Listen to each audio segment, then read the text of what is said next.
Si on rediscute un tout petit peu du pourquoi la production locale d'énergie énergétique, elle se retrouve à l'intersection de beaucoup de vos enjeux en tant qu'organisme de logement social. On a les marges de manœuvre financières limitées qui ont déjà été évoquées en première partie de journée. La paupérisation et la précarisation des locataires qui s'est accélérée de manière significative avec les doubles crises sanitaires puis énergétiques qui se sont succédées. La nouvelle volonté de créer des liens un peu différents entre les acteurs, notamment les partenariats publics-privés et avec vos collectivités, notamment pour les offices. Des enjeux sur les mobilités électriques qui se développent, qu'elles soient plutôt légères. On peut penser à tout ce qui est trottinettes et vélos, mais aussi beaucoup plus lourdes, avec les bornes de recharge pour véhicules électriques. Et enfin, les exigences réglementaires croissantes. On peut citer la loi d'accélération de la production des énergies renouvelables qui nous oblige collectivement à interroger les gisements et à envisager l'étape d'après qui est l'équipement et la production in situ d'énergie. Donc on l'a parlé, un contexte d'énergie de plus en plus cher. La contrepartie, entre guillemets, bénéfique au sujet, c'est que les énergies renouvelables sont de fait de plus en plus compétitives sur cette énergie qui se renchérit. Et notamment sur le solaire, on a assisté à une diminution drastique des coûts des équipements et des pauses associées à ces équipements, conjointement, comme on l'a dit, à la hausse des coûts du marché de l'énergie électrique. Et donc finalement, les prédictions d'entrée dans le couloir d'opportunité du photovoltaïque situé justement à peu près à ce tournant ici, entre 2022 et 2026, qui était prédit en 2017 par l'étude que je cite, finalement on se rend compte que c'était assez vrai, on est en train de rentrer dedans. Facturer l'énergie, on va en reparler juste après, c'est une grande partie du comment, puisque le modèle pro bono qui était principalement utilisé pour démarrer sous l'angle un peu innovation ces projets n'est pas pérenne, il va falloir forcément réinventer le modèle dans le temps. Donc là, dans les solutions qui ont été les premières soulevées, c'est la troisième ligne, mais elle a quand même une certaine ancienneté et n'est pas adaptée à ces projets qui ne sont pas de l'efficacité énergétique directement. Les charges récupérables, qui sont un objet encore plus vieux, qui mériterait un dépoussiérage, qui, même s'il offre certaines lucarnes, n'est pas directement adapté à ces objets. Donc là, voilà, on est dans ces discussions avec la Commission de la régulation de l'énergie, avec l'ADEME, sur comment on peut essayer de prévoir un parcours d'amélioration de ces dispositifs. Je voulais quand même donner une dernière porte sur la facturation, on va dire, de cette énergie. Donc pour l'instant, on l'a dit, principalement, c'est gratuit. Donc ça a l'avantage d'être au double bénéfice des locataires, mais ça aura ses limites.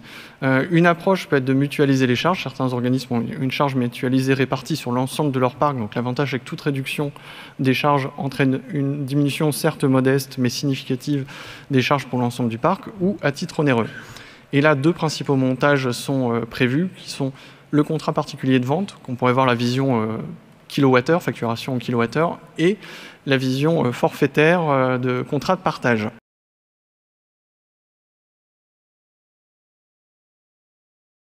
Sigrid Monnier, vous êtes la directrice générale de Gironde Habitat. À votre gauche, Vincent Perronneau, directeur général de l'OPAC de l'Oise. Je vous salue et vous remercie tous deux. Vous êtes en première ligne sur ces enjeux avec des élus, des citoyennes, des citoyens, des usagers, des locataires, pour qui la question de la production et de l'autoconsommation n'est pas une option. Un premier retour d'expérience pour des locataires qui arrivent dans un logement neuf, qui signent leur premier contrat. Ils valident assez facilement le fait d'entrer dans une sorte ou une autre d'organisation qui permet de bénéficier des retours de l'autoconsommation collective. Pour des locataires qui rentrent dans des logements avec du solaire thermique, ça ne pose pas de problème non plus. Par contre, quand on part d'un bâtiment existant et qu'on veut expliquer aux habitants que si on partage toutes les consommations et qu'on peut trouver le modèle de calcul qui, etc. On a fait ça sur un bâtiment de 60 logements et en fait, ça doit faire bientôt 10 ans et on n'a encore pas 100% des locataires. Donc l'adhésion n'est pas naturelle. Vous avez dit c'est pas une option pour les élus et pour les locataires, mais si, c'est un ovni en fait. C'est un ovni, l'image du photovoltaïque dans notre région, à Bordeaux donc. C'est des endroits qui ont été déboisés pour poser des champs de panneaux. C'est des endroits agricoles en déprise, en reconversion, sur lesquels il y a des champs de panneaux. C'est pas un truc super méga positif spontanément. Donc c'est un sujet qui est difficile, même avec de l'électricité gratuite. Nous, l'aventure solaire, elle a démarré et elle s'est arrêtée immédiatement en 2011 lors de la création du siège de l'OPAC de l'Oise. On avait la possibilité de poser des panneaux solaires et à l'époque, et les tarifs de l'électricité, comme vous le disiez tout à l'heure, et le coût d'investissement faisaient que l'opération était absolument pas rentable.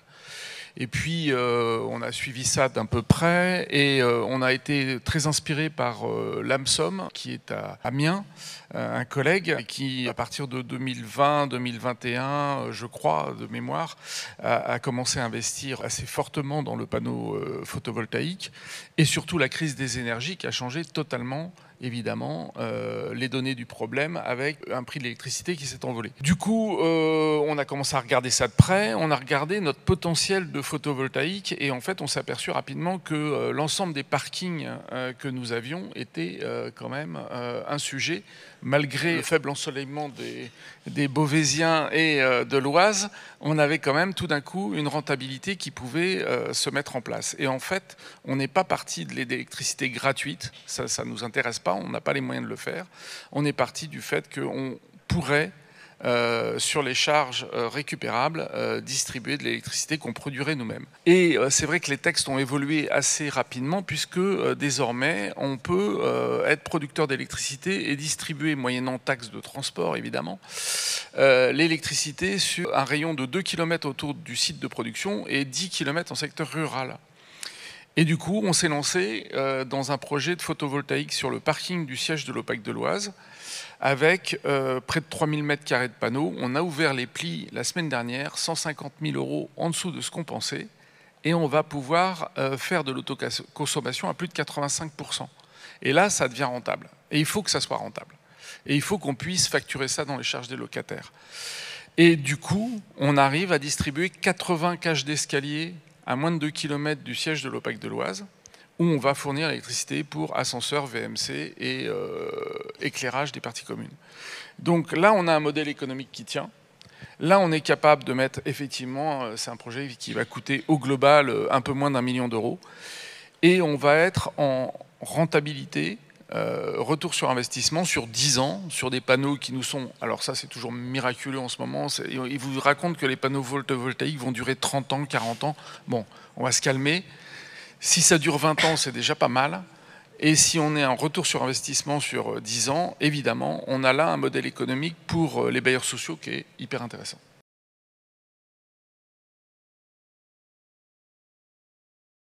On a une augmentation du nombre de logements qui sont raccordés au réseau de chaleur par rapport à ce qu'on avait l'année dernière, ce qui veut dire qu'aujourd'hui, on estime qu'il y a déjà 480 000 logements qui sont déjà raccordés à un réseau de chaleur.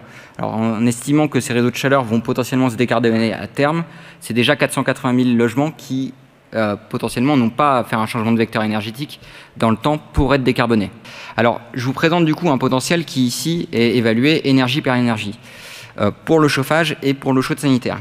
On a retenu ici que les bâtiments et les logements qui avaient un potentiel fort. C'est-à-dire qu'aujourd'hui, on considère que sur ces bâtiments, avec les critères et les indicateurs qu'on est en capacité d'analyser, les conditions peuvent être réunies pour installer ces solutions sans surcoût majeur et sans avoir forcément de contraintes administratives très fortes sur ces bâtiments. Si on regarde maintenant uniquement sur l'eau chaude sanitaire collective, à l'échelle des adhérents de la fédération, on a 284 000 logements qui pourraient être, sur lesquels il pourrait être installés des panneaux solaires thermiques pour décarboner une partie de l'eau chaude sanitaire. Il y a 25 000 logements qui pourraient être raccordés avec une solution de récupération de chaleur sur eau grise et environ 19 000 logements qui pourraient, sur lesquels on pourrait installer une PAC de chaude sanitaire collective. Évidemment en excluant tous les logements dans lesquels on pourrait installer une PAC sur lesquels on peut faire du chauffage également. Et donc, si on résume aujourd'hui ce potentiel à l'échelle du parc des adhérents, en fait, il y a 480 000 logements qui sont déjà raccordés à un réseau de chaleur, on les met de côté. Ensuite, il y a 59 000 logements qui ont un super potentiel, ce qu'on appelait un super potentiel, c'est-à-dire que potentiellement, il peut y avoir plusieurs énergies qui peuvent être raccordées sur ce bâtiment, 60 000 logements en gros, 523 000 logements qui ont un potentiel très fort sur une des énergies. Et là, on va retrouver notamment beaucoup de logements collectifs et de logements individuels qui peuvent accueillir une pompe à chaleur ou une pompe à chaleur hybride. 187 000 logements qui potentiellement pourraient avoir une solution de décarbonation sur l'eau chaude sanitaire. Et surtout, aujourd'hui, 900 000 logements pour lesquels il n'y a pas de potentiel fort évident de décarbonation, de solution de décarbonation à l'heure actuelle sur ces bâtiments. Alors ça ne veut pas dire qu'on ne pourra jamais changer d'énergie sur ces bâtiments, sur ces logements. Ça veut simplement dire qu'il va falloir soit investir de manière un peu plus importante, soit lever certaines contraintes administratives ou organisationnelles qui bloquent un peu aujourd'hui l'intégration de solutions de décarbonation à ce niveau-là.